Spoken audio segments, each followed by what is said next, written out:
Keturunan Ba'alawi ini nasabnya sahih, dan termasuk nasab yang paling sahih di dunia. Keturunan Rasulullah SAW itu dari marga Ba'alawi. Kalau di sini habaib. Kredibilitas atau kualitas seseorang itu sangat berpengaruh. Ketika Anda mengatakan bahwa kebenaran atau suatu kabar itu tidak usah dipandang kualitas orangnya, maka Anda bisa saya katakan dungu. Mohon maaf, kalau muhibbin masih mencintai habaib yang jelas estafet Belanda, goblok. Kita gak perlu ikut-ikutan kelompok yang meragu-ragukan nasabnya para habaib atau para sayyid, karena cuma di Indonesia yang ada begitu, di dunia lain gak ada. Dan ini kelompok yang anggaplah yang memfitnah nasab Ba'alawi. Katanya ada ulama di Yaman yang membatalkan. Setelah dicek, ulama tersebut gak membatalkan itu. Dan itu ulama Salafi Wahabi di Yaman yang dibilang membatalkan, Syekh Mukbil. Ternyata di videonya beliau tidak membatalkan, di bukunya gak membatalkan juga, cuma dibilang membatalkan. Kalau mengingkari zuriat Nabi karena ragu, ya tidak apa-apa lah. Bukan rukun iman kok. Kalau pasti zuriat Nabi, ya harus kita akui dan kita hormati. Oknum-oknum Ba'alawi dan oknum-oknum habaib banyak menanamkan doktrin-doktrin akidah yang tidak benar, mengajari doktrin-doktrin syariat yang tidak benar. Kenapa? Karena mereka mencangkokkan nasab dengan Kanjeng Nabi. Keracunan nasab ini yang harus Anda sadari. Kita bangsa Indonesia tidak boleh diam melihat fenomena ini. Kenapa? Ada indikasi mereka mau menjajah Indonesia. Indikasinya jelas sekali. Ada yang bagian memalsukan kuburan. Memegangi sunnah sangat penting, mengamalkan sunnah sangat penting, meyakini kebenaran sunnah sangat penting, menjaga sunnah untuk tidak ditambah-tambah, menjaga sunnah untuk tidak dikurang-kurangi, menjaga sunnah untuk tidak dirubah-rubah, tentu sangat penting. Karena kalau kita menambah-nambah itu menjadi bid'ah, kalau mengurang-urangi itu khianat, kalau merubah-rubah itu khurafat, dan tiga-tiganya menyebabkan kesesatan. Kullu muhdatsatin bid'ah wa kullu bid'atin dhalalah wa kullu dhalalatin finnar. Setiap yang dibuat-buat dulu nggak ada lalu diada-adakan, itu namanya bid'ah. Dan setiap yang bid'ah berarti sesat. Setiap yang sesat berarti ancamannya masuk neraka. Kita tidak usah lah ya terlalu serius menanggapi Kiai Haji Marzuki Mustamar. Biasa-biasa saja. Gak usah terlalu fokus, gak usah. Kiai Haji Marzuki Mustamar dari dulu ya sudah seperti itu. Loncat sana, loncat sini, ikut golongan sana, ikut golongan sini. Jadi gak usah terlalu wow gitu ya ketika beliau ada di barisan keiman, biasa saja. Jangan ikut golongan-golongan yang menyimpang dari ahlus sunnah wal jamaah. Mengingkari zuriat Nabi akan dilaknat. Sama dengan ngaku zuriat Nabi, kalau bukan zuriat Nabi juga lebih dilaknat lagi.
Ya, Assalamualaikum warahmatullahi wabarakatuh.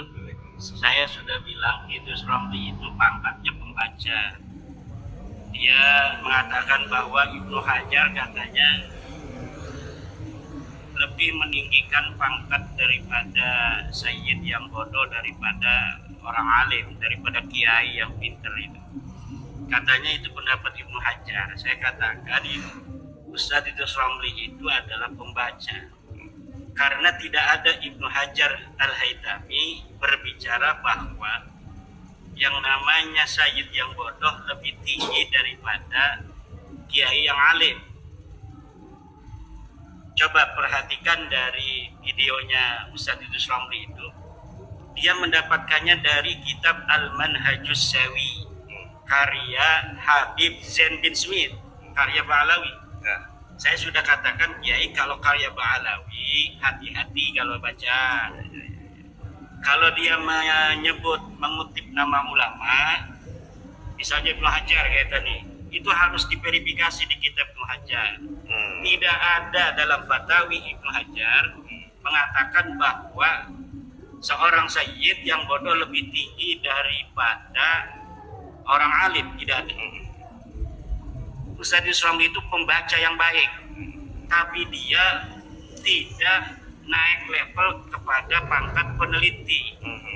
Jadi setiap ada orang berbohong, Ibnu Hajar mengatakan dalam kitab Al-Manhajus Sawi, dia tidak pernah merujuk kitab Ibnu Hajar ini. Tidak cross check langsung ke. Wahai Ustadz Idrus Romli, cari di dalam kitab Fatawinya Ibnu Hajar, apa benar Ibnu Hajar itu meninggikan sayyid yang bodoh daripada orang alim? Tidak ada Ustadz Idrus Romli.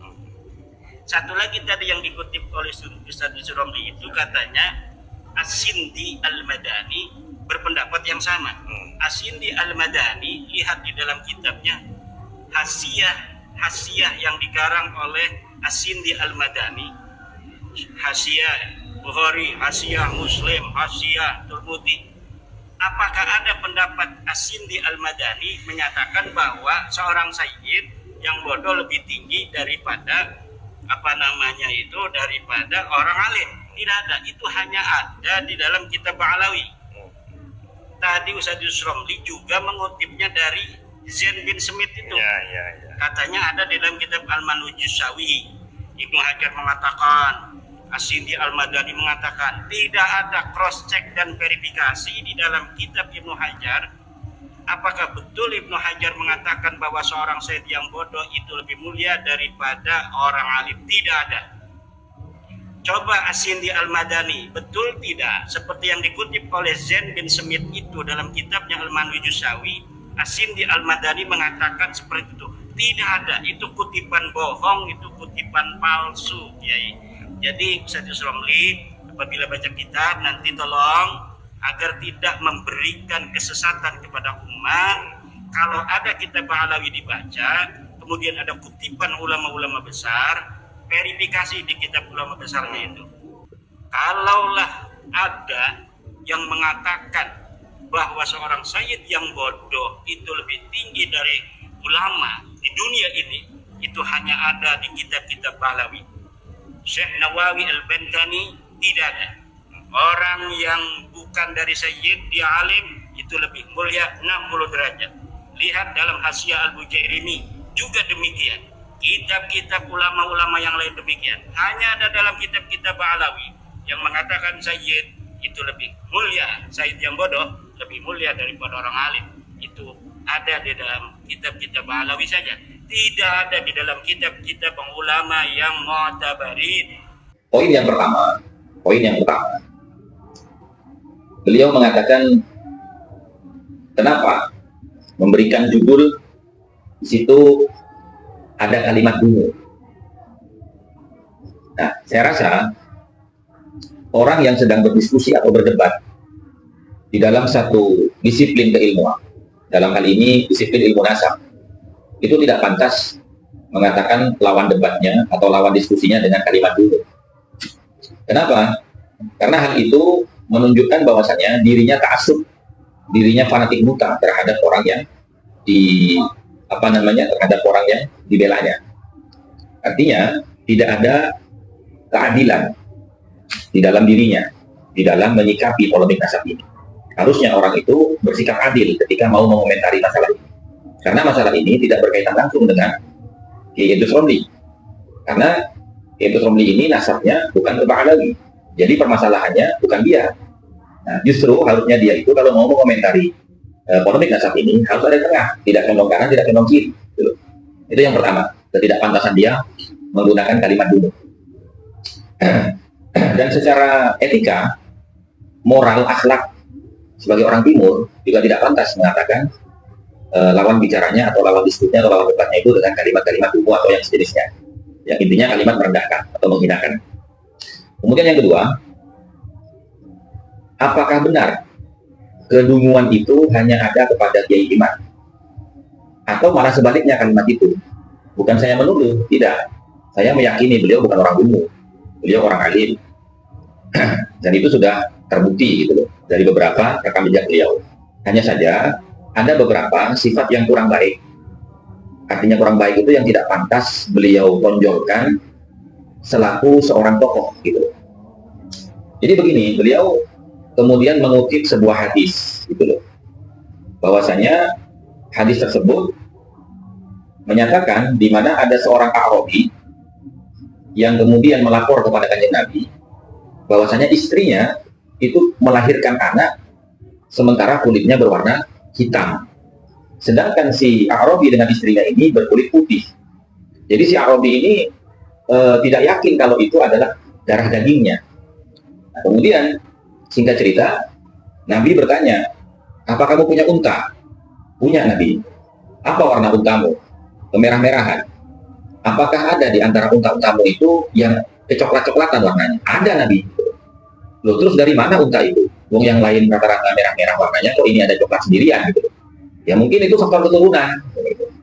Ini poinnya ya, faktor keturunan. Kemudian Nabi menjawab apa? Ya kalau begitu bisa saja anak kamu itu terlahir dengan kulit agak hitam-hitaman, walaupun kamu dan istri kamu berkulit putih, ada faktor keturunan dari atas, dari leluhurmu ada yang berkulit hitam. Nah, poinnya teman-teman, ingat poinnya ya. Faktor keturunan. Berarti apa? Gen, genetika. Gitu loh. Nah, kemudian poin yang berikutnya ya. Yang pertama poinnya dia mengatakan dungu, yang kedua dia menyampaikan hadis yang berkaitan dengan gen, genetika, faktor keturunan. Yang ketiga, ya, dari itu semua, dia menggunakan hadis itu untuk menolak penelitian Kiai Haji Imaduddin Usman Al-Bantani, di mana poinnya adalah meragukan ketersambungan sanad periwayatan silsilah nasabnya para habaib. Siapa yang diragukan? Yang diragukan adalah leluhurnya yang paling atas, yaitu Abdullah yang diklaim sebagai anaknya Ahmad bin Isa. Artinya apa? Nggak tepat kalau menggunakan hadis itu, karena hadis itu berbicara tentang anak biologis, anak kandung. Sementara Kiai Imad itu membahas nasab yang jauh. Nah kalau begini ini yang dulu siapa? Gitu. Kok tidak pas menggunakan hujah gitu. Makanya saya bilang, bersikap adil lah dalam menyikapi polemik ini. Seperti kami tidak pernah menghinakan para habaib. Bahkan kalau kita mau telah ya, lihat semua video. Bagaimana Kiai Imad itu mengatakan, kalau memang habibnya itu baik, soleh, alim, ya kita hormati. Tapi kalau habibnya itu kurang ajar, ahli maksiat, tidak alim, ya kita tidak perlu hormati, tidak perlu kita sanjung-sanjung. Nah itu bukan berlaku kepada habib saja, kepada orang yang nasabnya tidak bersambung kepada Nabi sekalipun. Kalau memang dia orang baik, dia itu orang alim, ya harus kita hormati. Kenapa? Karena seperti video yang sebelumnya, beliau mengatakan hal yastawil ladzina ya'lamun wal ladzina la ya'lamun. Ya kan? Tidak sama derajat orang yang berilmu dengan tidak berilmu. Tentu orang yang berilmu itu derajatnya lebih tinggi daripada orang yang tidak berilmu. Itu sudah logis gitu. Nah kemudian begini teman-teman ya, pada intinya ya, sampean semua coba hilangkan kebencian dalam diri sampean, baik kepada para habaib maupun kepada Kiai Imad. Berpikir dengan jernih, siapa yang lebih logis, yang lebih ilmiah, yang lebih rasional dalam menyikapi polemik ini. Itu aja kalau pengen melihat siapa yang benar, siapa yang salah gitu. Karena apa? Kok sampai segitunya hanya masalah nasab gitu loh. Pentingnya apa sih nasab itu? Wong Nabi aja tidak pentingkan nasab gitu. Yang dipentingkan sama Nabi itu apa? Sesuai dengan firman Allah, inna akramakum indallahi atqakum. Bahkan di dalam kitab Nasaihud Diniyah wal Wasaya Imaniyah karya daripada Habib Abdullah bin Al-Haddad, ini kelam Ba'alawi. Ketika mengomentari ayat itu, beliau mengatakan apa? Faja'alal karamata indahu bittaqwa. Maka Allah menjadikan kemuliaan indahu di sisinya bittaqwa, karena sebab ketakwaannya, la bil ansab, bukan sebab nasabnya, wala bil amwal, bukan hartanya, wala bi syai'in akhar. Lalu sampai menggebu-gebunya begitu Ustaz Romli mengomentari nasab ini, sampai melebeli lawan diskusinya, lawan debatnya dengan kalimat dungu. Kayaknya penting banget nasab mereka itu. Na'udzubillah, subhanallah. Peristiwa ini menunjukkan adanya keterbelahan di antara kita sebagai anak bangsa. Jelas kan? Namun yang paling utama harus kita sikapi dan juga harus diberikan penyadaran bahwa seperti yang saya katakan di depan, siapa sebenarnya yang kerap kali menyampaikan kegaduhan di panggung-panggung ceramah. Ini yang mesti disadari. Semoga peristiwa-peristiwa seperti ini tidak terjadi lagi, dan apalagi sampai ada kekerasan fisik dan sebagainya, umpamanya seperti yang terjadi di Gresik, juga yang terjadi di Karawang. Semuanya menimpa saudara-saudara kita dan kiai kita dari NU. Salam Pancasila, salam Nusantara Baru, salam Indonesia Maju, salam tolak radikal, salam bela negara, salam tolak miskin. Allahumma Muhammad. Kalau kita masih mencikapi ada sosok oknum kemarin berkoar-koar, saudara Islam Muslim, ayo kita asah kolo, betul nggak? Kita asah curit, kita asah senjata, habis itu kabur. Kaburnya ini loh yang kita ambil pelajaran, yang perlu kita sampaikan dari Sabang sampai Merauke. Jangan sampai ada anak bangsa yang semacam ini. Kelihatannya umroh tapi dalamnya adu domba. Loh, ini malu kita, Pak. Ini yang perlu disampaikan, bahwa Indonesia adalah negara yang berbangsa dan bernegara beragama. Betul enggak? Jangan sekali-kali dididik anak bangsa semacam oknum yang luarnya umroh, dalamnya adalah dividi et impera, adu domba. Bahaya.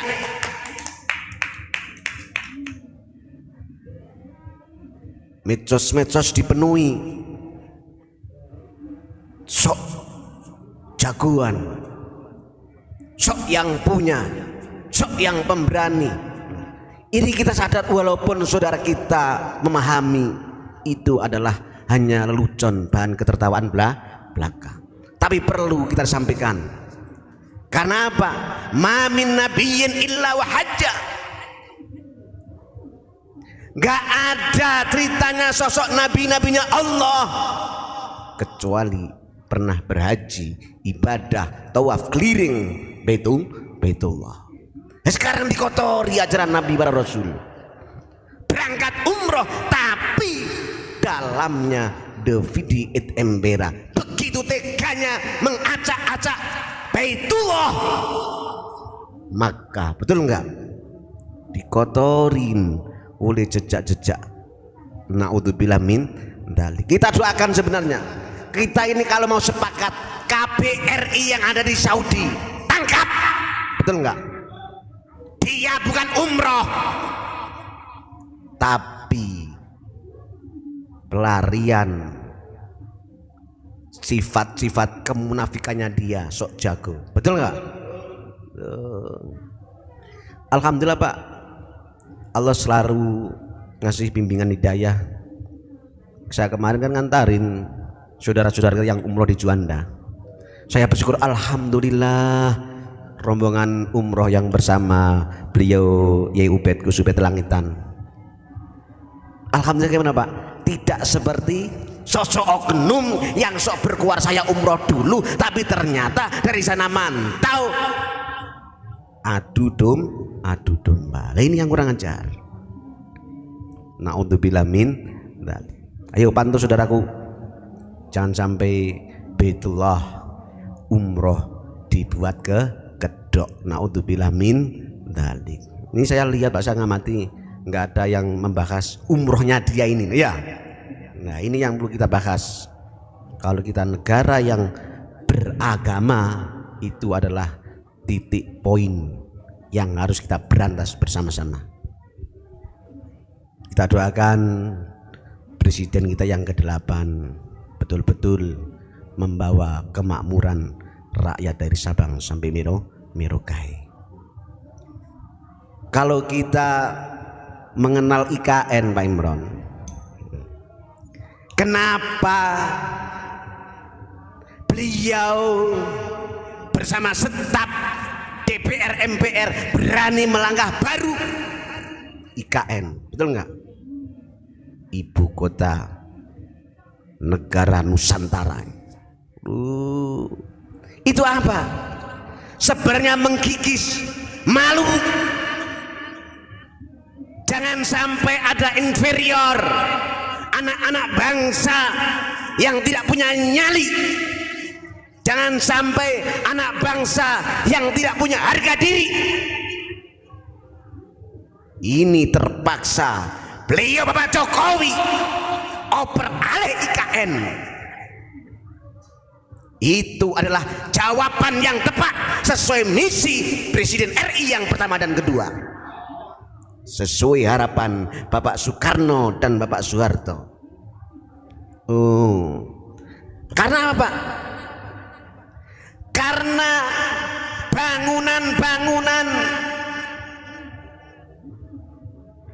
termasuk masih Pak kental Pak.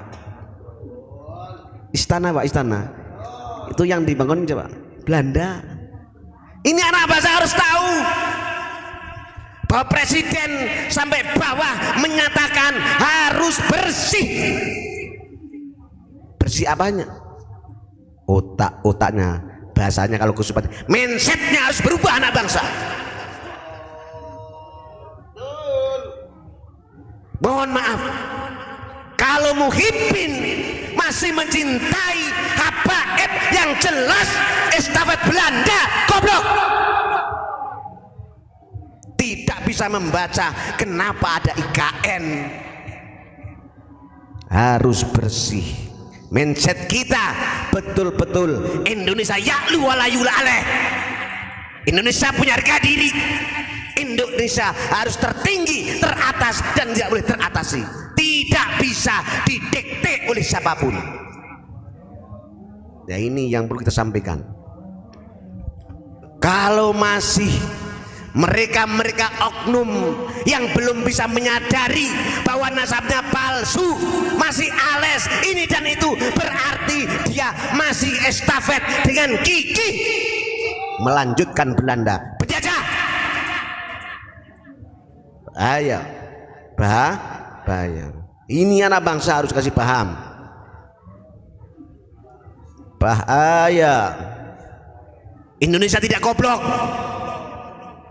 Kenapa berani melangkah hancurkan nasabah ahli palsu sesuai data manuskrip dan ilmu dari Allah Subhanahu wa ta'ala. Itu Pak Imron yang harus kita sampaikan setiap hari. Walaupun ini sudah 99 berhasil, betul nggak? Tinggal 1% sisa-sisa Muhyiddin, betul nggak? Muhyiddin, kita tidak benci, justru cinta. Kalian ada korban.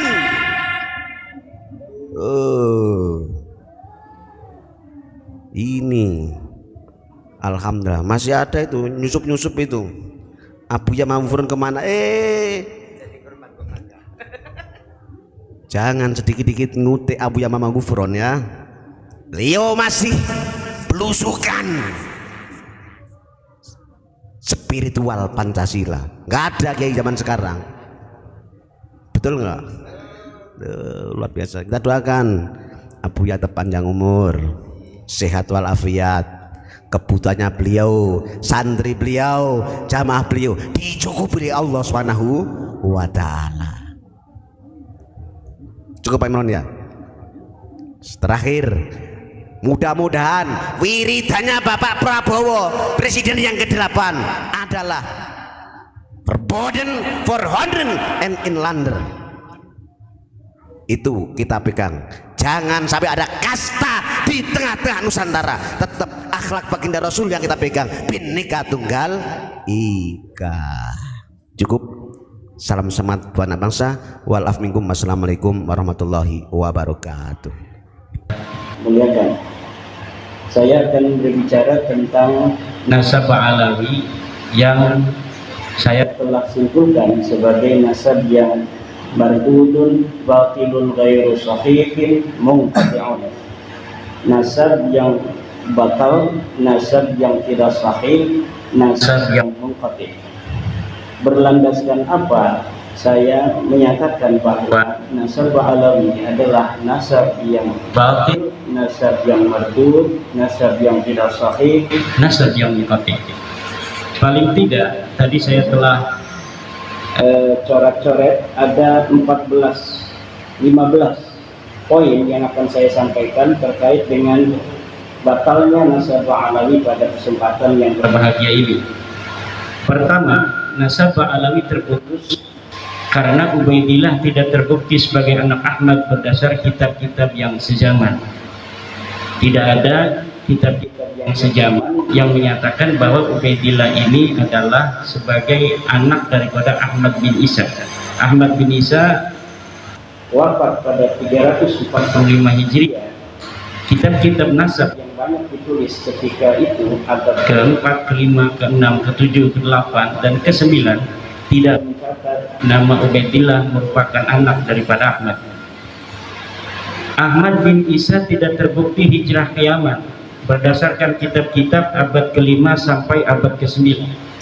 Di dalam kitab-kitab nasab yang telah ada oleh abad ke-5 juga kitab-kitab tarikh, kitab-kitab sejarah yang ada dari mulai abad ke-5 sampai abad ke-9 tidaklah menceritakan, tidaklah mereportase adanya hijrahnya Ubaidillah atau ayahnya Ahmad bin Isa ke Yaman. Bagaimana orang yang tidak hijrah ke Yaman kemudian bisa mempunyai keturunan di Yaman? Yang ketiga, nasab alawi terputus karena Ubaidillah tidak terbukti sebagai anak Ahmad berdasar kitab-kitab sejaman. Oh ini enggak? Salah ketik ini. Makam Ahmad bin Isa yang ada di Hadramaut baru ditemukan di abad ke-9. Jadi makam Ahmad bin Isa yang hari ini sangat populer berada di Hadramaut Yaman. Itu di dalam kitab tarikh saya temukan bahwa makam itu ditemukan pada abad ke-9 Hijriah. Artinya ketika wafat 345 Hijriah sampai abad ke-9 Hijriah itu telah berjalan 550 tahun. Makam itu dulunya tidak pernah dikenal orang.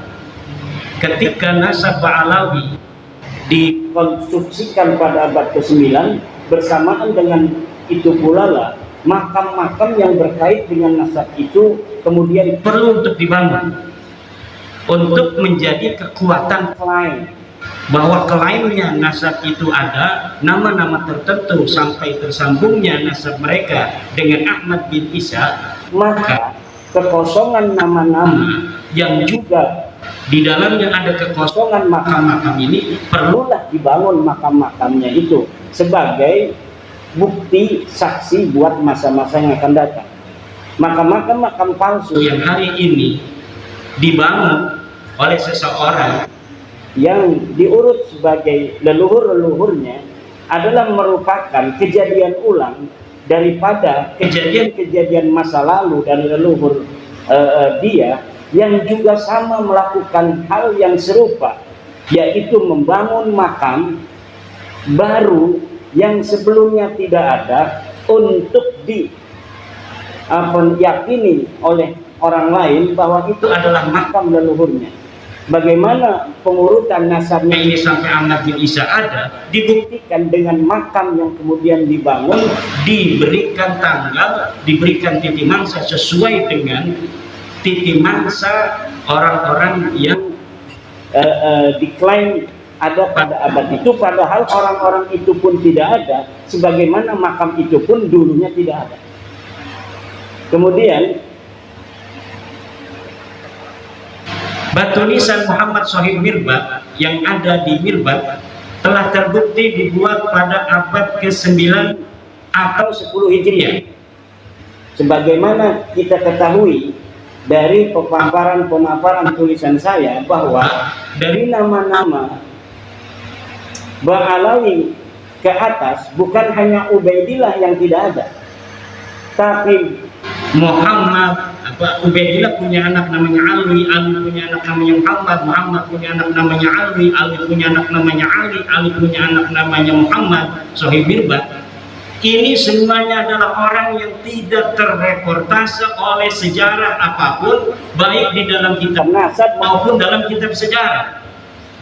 Bagaimana orang yang tidak dicatat dalam kitab nasab kemudian pada abad 9 dibangun namanya, dicantumkan dalam kitab nasab yang hanya ditulis oleh keluarga mereka, dan kemudian dibangun kesejarahannya pada kitab-kitab sejarah yang juga ditulis oleh mereka. Ada kitab-kitab yang hari ini cetakannya ada, ditulis oleh orang lain, tapi apabila diteliti, lihat pentahkiknya, itu pentahkiknya adalah kalangan mereka. Dan saya meyakini setiap kitab sejarah yang ditahkik oleh kalangan Ba'alawi, maka pentahkikannya itu tidak jujur, dan di dalamnya pasti ada interpolasi nama-nama sesuai dengan nama-nama leluhur yang mereka catat. Kenapa? Karena nama leluhur mereka tidak tercatat dalam kitab sejarah, maka mereka merasa perlu untuk mencari manuskrip kuno, kemudian manuskrip kuno ini ditahkik olehnya, kemudian disisipi nama-nama dari keluarga mereka, dan ini dapat dipertanggungjawabkan karena saya telah meneliti beberapa pentahkikan dari kalangan mereka tentang kitab-kitab tarikh Hadramaut, tarikh San'a dan yang mengitarinya. Di dalamnya ada interpolasi, yaitu penyisipan tokoh yang tidak ada dalam manuskrip aslinya, kemudian disisipkan seakan tokoh-tokoh ini adalah merupakan tokoh yang historis. Kemudian Muhammad bin Ali diberi gelar Shahid Mirbat pada abad 9 tidak terbukti sebagai bergelar Shahid Mirbat.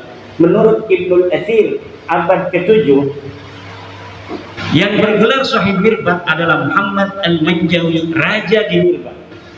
Ada seorang raja yang dicatat oleh Ibnul Athir, sejarawan masa itu, yang bernama Muhammad Al-Manjawi.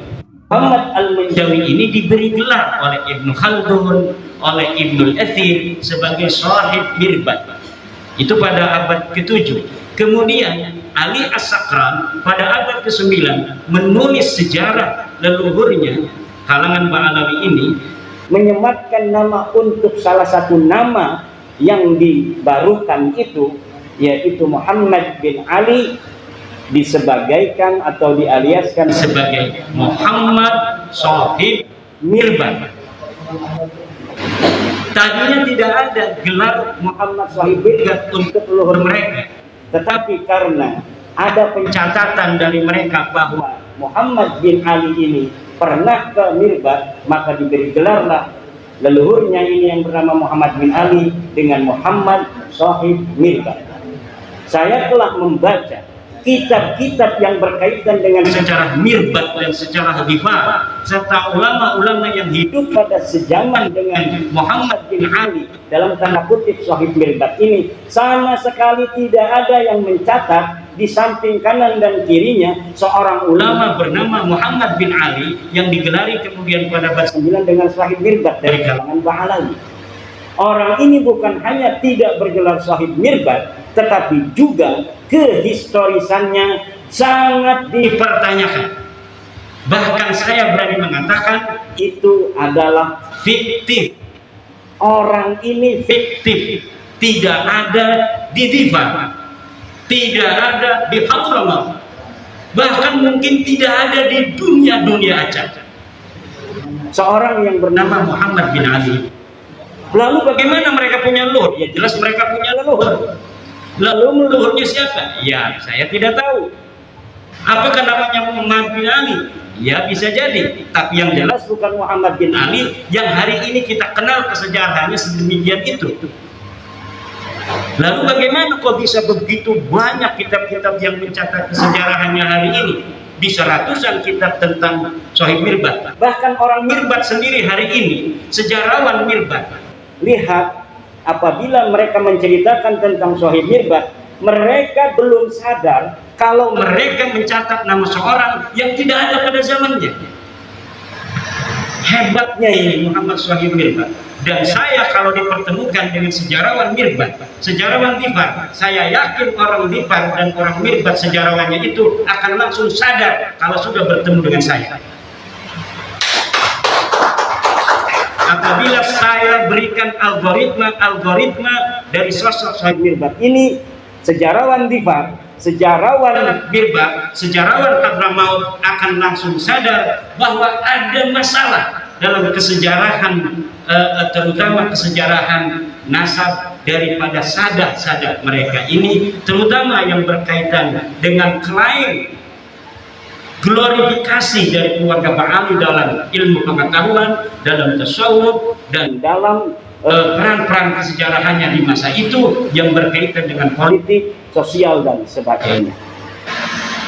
Bahkan saya sekarang sedang mencari orang yang bisa mempertemukan saya dengan para pakar-pakar sejarah di Yaman agar mereka tercerahkan. Yang saya ingin ketemukan adalah para pakar-pakar sejarawan yang tidak ada kaitan dengan Ba'alawi, yang insya Allah apabila dia itu bisa bertemu, maka itu akan langsung gampang sadar daripada orang-orang yang mempunyai subjektivitas dengan kalangan Ba'alawi. Dan saya meyakini itu. Apabila algoritma ini sedikit dibuka, sadar mereka dengan itu, maka sejarah Yaman hari ini yang terbentuk begitu kokoh akan rungkat. Bukan hanya sejarah nasab Ba'alawi, tapi sejarah Yaman, sejarah Mirbat yang hari ini ada rungkat semua.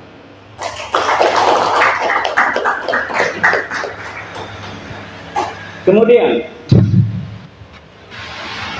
Abdullah bin Sohib Mirbat yang tercatat dalam kitab Al-Durar abad 10 sebagai anak Sohib Mirbat yang mendapat ijazah dari Muhammad Al-Qala'i adalah fiktif. Saya telah menelusuri kisah-kisah seseorang yang bernama Abdullah yang disebut sebagai anak Muhammad Sohib Mirbat, yang disebut mendapatkan ijazah dari seorang ulama besar yang tercatat dalam kitab apapun, bukan hanya dalam kitab sejarah, tapi dalam kitab fikih, dalam kitab-kitab yang lainnya, yang bernama Muhammad bin Ali Al-Qala'i. Muhammad bin Ali Al-Qala'i seorang ulama besar di Mirbat yang hidup sejaman dengan tokoh fiktif Muhammad Sohib Mirbat. Ini dikatakan dia memberikan ijazah kepada seseorang bernama Abdullah, Syarif Abdullah. Kemudian Syarif Abdullah ini disebutkan sebagai anak daripada Muhammad Sohib Mirbat Ba'alawi. Saya meyakini nama ini bukan untuk Abdullah bin Muhammad Sohib Mirbat. Adapun dikatakan bahwa Abdullah ini bin Muhammad Sohib Mirbat adalah pencaplokan sebuah manuskrip tentang ijazah yang tidak diketahui dia bin siapa, kemudian dialiaskan sebagai anak Muhammad Sohib Mirbat. Untuk apa? Agar kesejarahan leluhur mereka tercatat dalam bukti-bukti manuskrip yang dapat ditelusuri. Yang dapat ditelusuri nama Abdullah karena dia mendapatkan ijazah, tetapi Abdullah ini tidak diketahui siapa ini Abdullah. Dikatakan bahwa Abdullah ini adalah anak Muhammad Sohib Mirbat. Muhammad Sohib Mirbat di mana? Fiktif. Tidak ada Muhammad Sohib Mirbat yang bernama Muhammad bin Ali Ba'alawi. Muhammad bin Ali Ba'alawi atau disebut juga Muhammad bin Ali Khalifah, saya dapat menyatakan dengan tegas bahwa orang ini fiktif.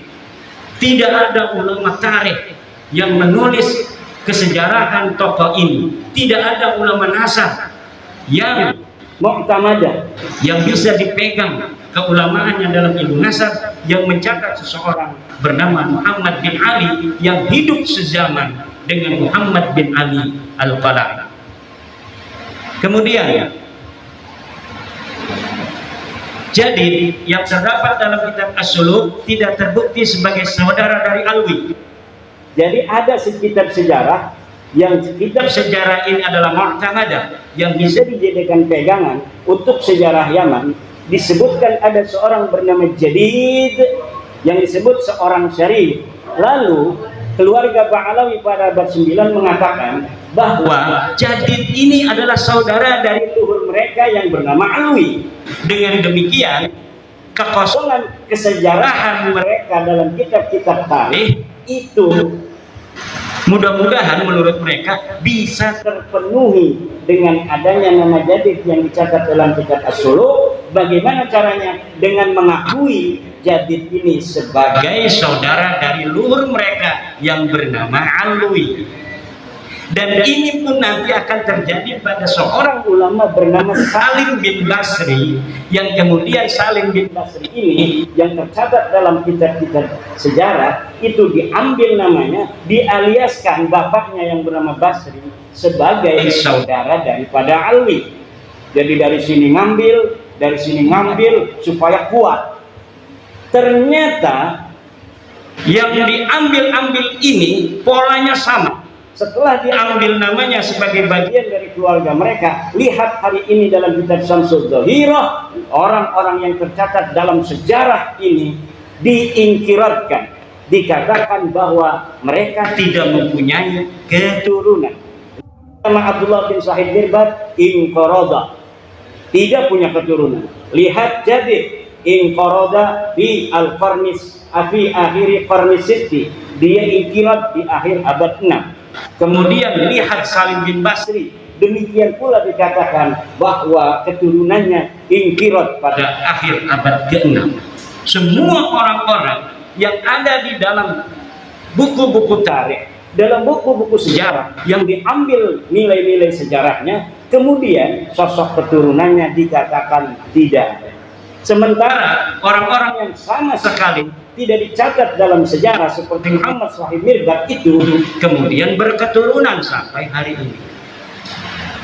Ini yang terjadi dengan nasab Ba'alawi. Kemudian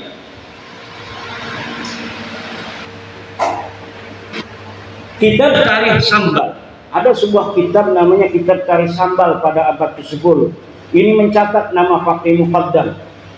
Menurut peneliti sejarah dan geografi Hadramaut yang bernama Profesor Hussein Saleh bin Isa bin Umar bin Salman, kitab itu menurut beliau adalah kitab jiplakan dari kitab Ibnu Hisan. Nah, kitab yang ada di abad-abad sebelumnya diambil kemudian dijiplak, tidak diatasnamakan Ibnu Hisan, tapi diatasnamakan orang yang berada di abad 10 yang bernama Syekh Sambal Ba'alawi, tetapi kemudian isinya ditambah. Jadi ini ada pola baru. Kalau pola-pola yang dulu saya temukan, manuskrip dicari, kemudian manuskripnya ditulis, setelah manuskripnya restorasi, kemudian disisipkan nama-nama yang tidak ada di dalam manuskrip asli untuk dicetak, sehingga nama yang tidak ada ini menjadi ada dan kemudian dianggap sebagai apa yang ada dalam manuskrip aslinya.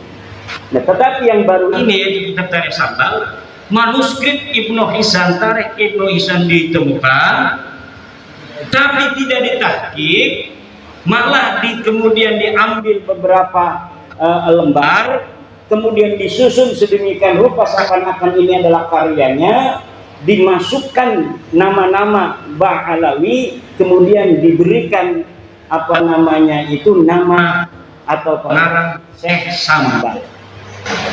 Jangankan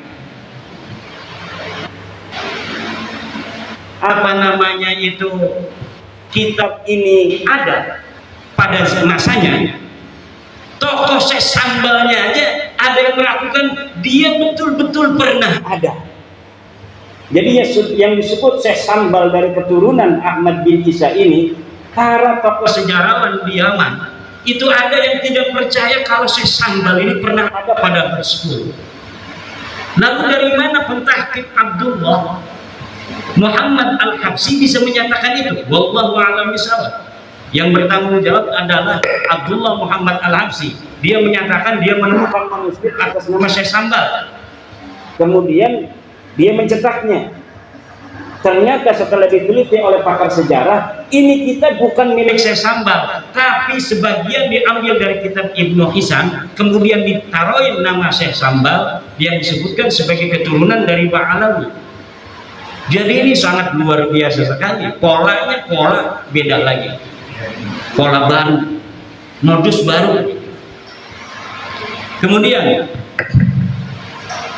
kitab Al-Baha fi Tarikh Hadramaut karya Abdurrahman bin Ali bin Hisam abad ke-9.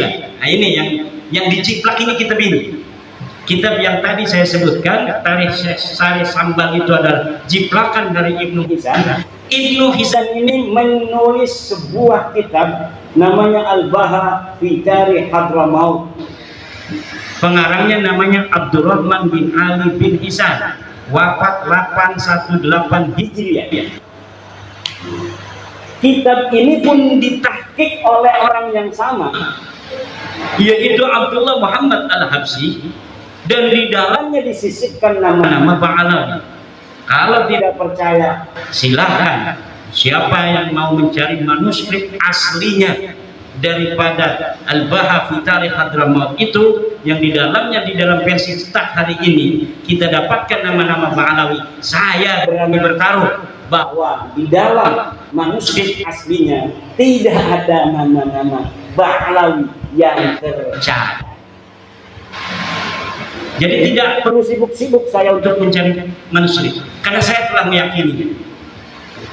Bagaimana meyakininya? Oh, itu hanya husnudon atau suudon, karena polanya sudah ketahuan. Kalau 1, 3, 5, selanjutnya itu adalah 7 dan 9. Kalau kita katakan 1, 3, 5, selanjutnya itu adalah 7, 9, dan 11. Kalau kita katakan 2, 4, 6, maka selanjutnya adalah 8, 10, 12. Tidak perlu kita menghitung-hitung dengan kalkulator. Kita akan tahu bahwa setelah 1, 3, 5 adalah 7 dan 9. Kita punya ilmu, punya otak yang diberikan Allah, ngapain kita susah-susah? Kalau pola algoritma itu sudah kita tebak. Kalau tidak percaya, silahkan buktikan. Jangan kita disuruh cari manuskrip. Yang tidak percaya bahwa yang saya katakan dia bohong, harus nyari manuskripnya. Musumel, kenapa Kiai Iman nggak cari manuskrip Alwi bin Thohir gitu? Saya punya kitabnya Al-Majdi, bahwa di dalam Al-Majdi itu bukan bin Al-Hasan, tapi Minal Hasan. Lalu Alwi bin Thohir abad 14 dia palsukan, minnya itu dirubah menjadi bin, akhirnya salah, beda pengertiannya. Kata Gus Umar, Alwi bin Thohir berdasarkan manuskrip yang dia lihat. Mana manuskripnya? Dia tidak bilang dari manuskrip mana. Sementara Al-Majdi ketika mengatakan itu adalah Minal Hasan, itu berdasarkan manuskrip, dan manuskripnya disebutkan dalam mukaddimah. Ini manuskrip ditemukan di Anu, dipegang Anu, ditulis tanggal sekian, tahun sekian. Uqudul Almas itu ditulis abad ke-14 tanpa manuskrip. Katanya mengaku melihat manuskrip, tanpa menyebutkan manuskripnya ada di mana, ditulis oleh siapa dan tahun berapa. Sementara Uqudul Almas ini, Al-Majdi, ketika salinannya itu dicetak menjadi sebuah kitab, menyebutkan bahwa salinannya ditulis pada abad ke-12. Salinannya sekarang ada di perpustakaan Anu, ditulis oleh Mang Anu. Lalu sesuatu yang berdasarkan alamat yang jelas melawan sesuatu di abad 14 yang tidak punya alamat sama sekali, mana yang menang dan mana yang harus bertanggung jawab. Ini yang terjadi. Kemudian kitab Al-Imam Al-Muhajir, ada sebuah kitab namanya Al-Imam Al-Muhajir, ditulis oleh Muhammad Yashihab, ini ada di Indonesia, dan Abdullah bin Noh, ini seorang ulama di Bogor, ditulis tanpa referensi sejarah. Kitab ini menerangkan tentang tokoh yang bernama Al-Imam Ahmad Al-Muhajir. Semuanya lengkap. Ini binnya Anu, belajarnya di Anu, pergi ke Anu dan sebagainya. Tetapi tanpa referensi kitab pada masanya, bahkan sampai abad ke-9 tidak bisa disebutkan satupun kitab apa yang menjadi referensinya. Lalu referensinya ada berapa? Ya referensi unggulan Ba'alawi, yaitu Al-Burqatul Musyiqah dan Al-Jauharus Syafaf. Hanya itu saja mentoknya.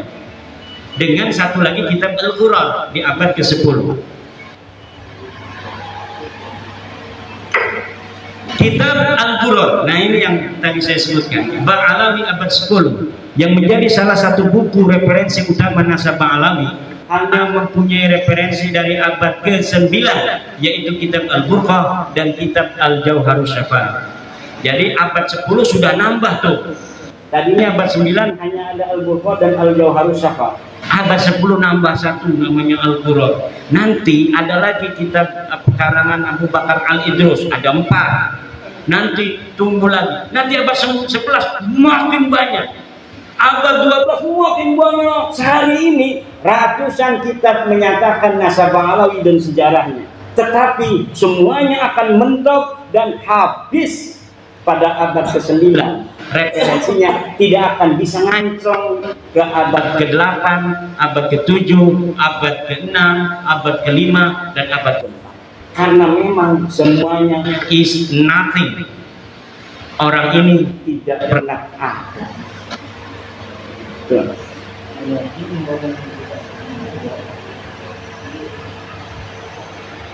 Dan mungkin itu saja poin-poin karena waktunya sudah lebih dari 10 menit.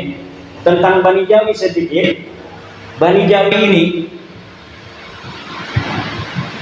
adalah Bani Melayu. Orang-orang Melayu hari ini adalah Bani Jawi. Bani Jawi ini, jangan kita mencari Bani Jawi ini asalnya dari mana. Bahkan Bani Jawi ini ternyata adalah orang-orang yang telah terdeteksi 4.000 tahun sebelum Masehi. Kesejarahannya itu bisa dideteksi di Yordania. Di Yordania ada sebuah kampung Jawa 4.000 tahun sebelum Masehi. Kemudian di Mesir itu ditemukan kapur barus. Ketika Fir'aun itu berapa tahun? 6.000 tahun membangun piramid-piramid itu ditemukan bekas-bekas kapur barus yang asli dari Jawa, dari Melayu. Banyak sisa-sisa yang bisa ditemukan di dunia. Di Jepang misalnya itu ditemukan keris Jawa di masa purba. Berarti sebelum Indonesia hari ini merasa sebagai bangsa Buddha, bangsa yang pada bangsa asing, pada endoro-endoro, dulu leluhur kita ini adalah Bani Jawi yang luar biasa. Kesejarahannya bisa dideteksi bukan hanya dari 1 Masehi, bahkan dari 4.000 dan 6.000 sebelum Masehi. Ini nanti mungkin akan dikembangkan oleh Profesor Dr. Manahemani. Wallahu wal muwaffiq ila aqwamit thoriq. Wassalamualaikum warahmatullahi wabarakatuh. Wow, itulah tadi ya teman-teman ya, argumen dari Idrus Romli dan juga Uswafi yang menyatakan bahwa orang-orang yang mendukung Kiai Haji Imaduddin Utsman Al-Bantani, mendukung tesis Kiai Haji Imaduddin Utsman Al-Bantani ini dinyatakan dungu. Lantas banyak sekali tokoh-tokoh masyarakat yang menanggapi dan memberikan pesan kepada Idrus Romli bersama Gus Wafi akan hal tersebut, seperti tadi kita simak bersama Gus Hasan dan Kiai Marzuki Mustamar, serta beberapa jawaban dan juga tanggapan penjelasan yang sangat luar biasa dari Kiai Haji Imaduddin Usman Al-Bantani tentang masalah nasab yang memang sampai saat ini masih belum ada yang bisa membantah tesis dari Kiai Haji Imaduddin Usman Al-Bantani. Bagaimana menurut pendapat teman-teman semua? Silahkan lanjut di kolom komentar. Terima kasih sudah mengikuti channel ini. Sampai jumpa di video selanjutnya. Akhirul kalam, wabillahi taufiq wal hidayah. Wassalamualaikum warahmatullahi wabarakatuh.